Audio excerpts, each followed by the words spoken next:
Assalamualaikum warahmatullahi wabarakatuh. Salam sejahtera bagi kita semua. Semoga kita dalam keadaan sehat selalu serta mendapatkan keberkahan dari Allah Subhanahu wa taala.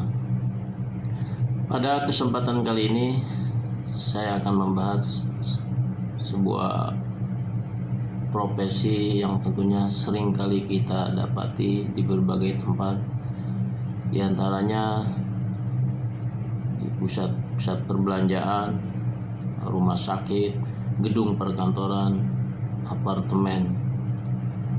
Profesi itu adalah seorang anggota satuan pengamanan atau lebih dikenal seorang satpam yang bertugas menjaga keamanan lingkungan di tempat mereka bekerja.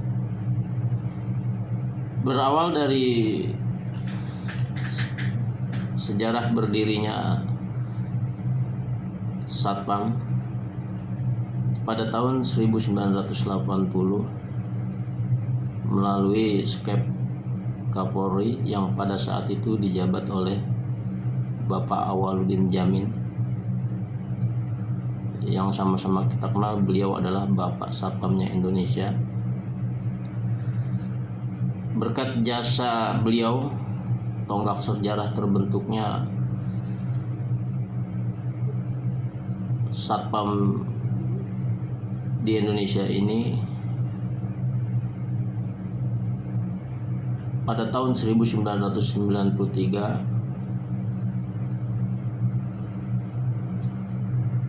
Kapolri Kepolisian Republik Indonesia mengeluarkan surat keputusan dan menetapkan bahwa beliau adalah Bapak Satpamnya Indonesia.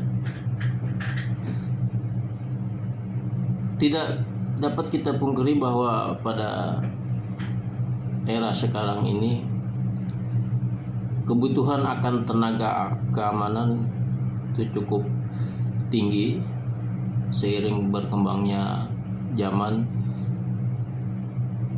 tingkat mobilitas manusia yang tinggi, kriminalitas yang secara ofensif,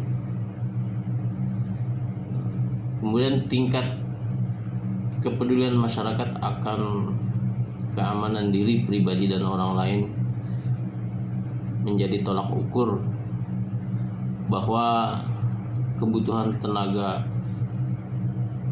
keamanan itu cukup diperlukan. Seiring dengan itu, saya akan membahas tentang tugas pokok dan fungsi serta peran dari seorang anggota satuan pengamanan. Seorang satpam bisa dikatakan profesional. Ada beberapa hal yang menjadi faktor penentu, di antaranya pola pembinaan dan pendidikan. Yang kedua, sistem perekrutan anggota satuan pengamanan. Yang ketiga, manajemen pengelolaan anggota satuan pengamanan. Kita akan membahas dari awal sistem pola pembinaan anggota satuan pengamanan.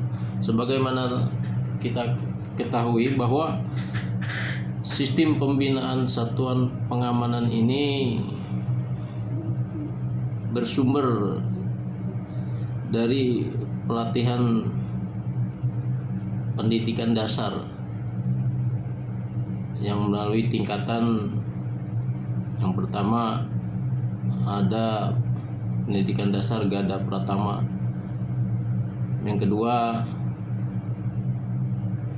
ada Gada Madya, yang ketiga ada Gada Utama. Pada tingkatan pertama, seorang calon anggota Satpam itu wajib mengikuti pelatihan atau pendidikan Gada Pratama tahap pertama untuk mendapatkan ijazah atau sertifikasi dari institusi yang mengeluarkan sertifikat tersebut. Institusi itu adalah Kepolisian Negara Republik Indonesia, di mana nanti setelah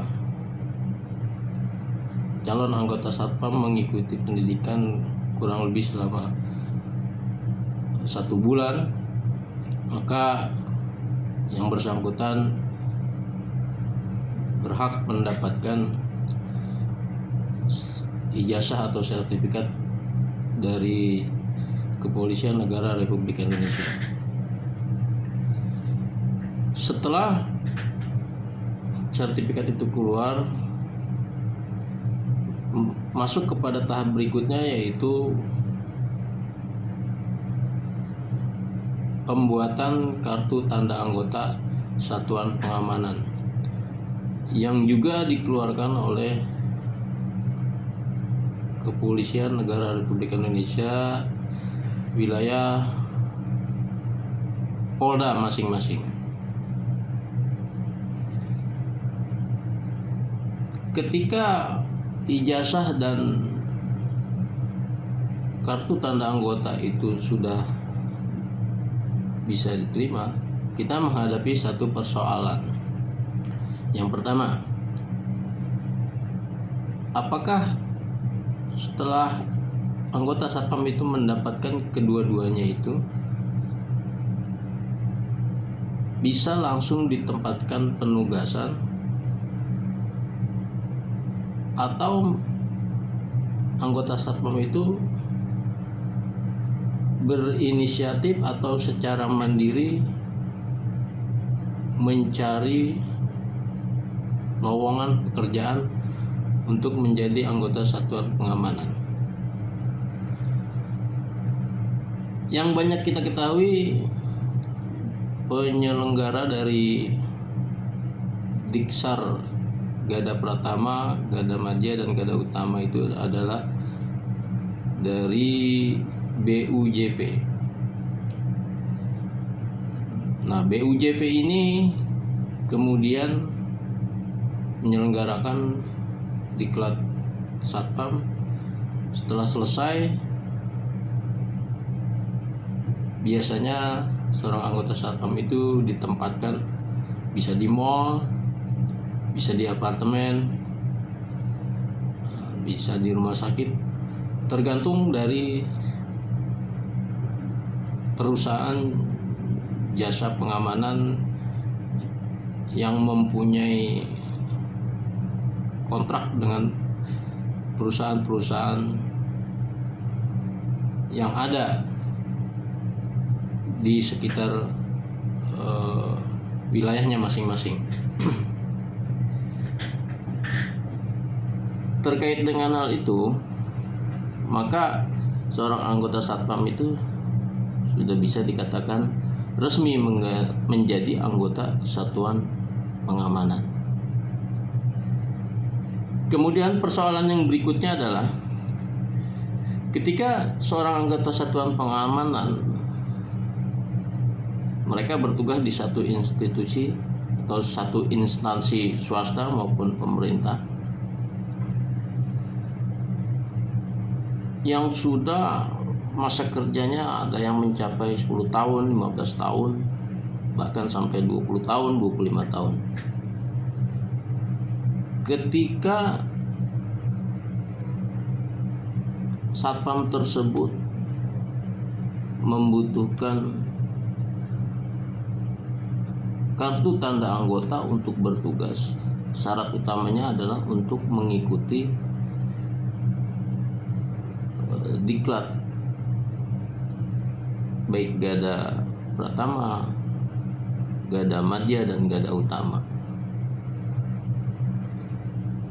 Banyak saya menemukan bahwa anggota Satpam yang tidak mempunyai kartu tanda anggota dan ijazah Satpam. Namun demikian, mereka masih bisa tetap bekerja sebagai anggota Satpam dan menjalankan tugas sebagai anggota Satpam lengkap dengan seragam dan atribut yang mereka gunakan. Persoalan ini menjadi berlarut-larut ketika institusi kepolisian mewajibkan seluruh anggota satuan pengamanan wajib mengikuti diklat Gada Pratama dengan biaya secara mandiri. Ada yang dikelola oleh manajemennya masing-masing, ada yang secara mandiri. Nah, maka dari itu persoalan ini belum terpecahkan secara baik. Perlu adanya mediasi, perlu adanya kemupakatan dari semua stakeholder yang ada untuk memecahkan masalah ini. Di satu sisi, Satpam itu ingin tetap bekerja sebagai anggota satuan pengamanan. Di sisi lain, mereka diwajibkan untuk memiliki KTA dan ijazah Satpam. Kedua persoalan ini tentunya menjadi dilematis.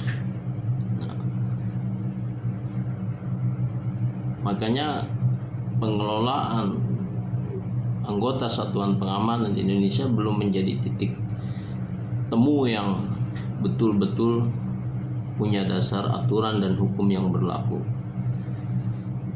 Ini menjadi PR bagi kita semua, terutama bagi pemerintah, kepolisian negara Republik Indonesia, dalam rangka mengelola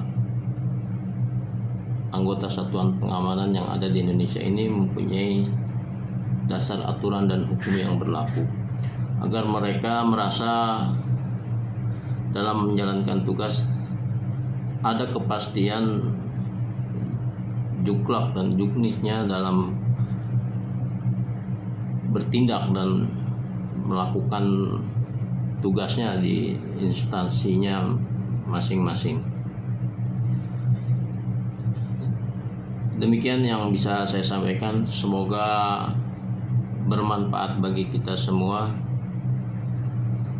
Assalamualaikum warahmatullahi wabarakatuh.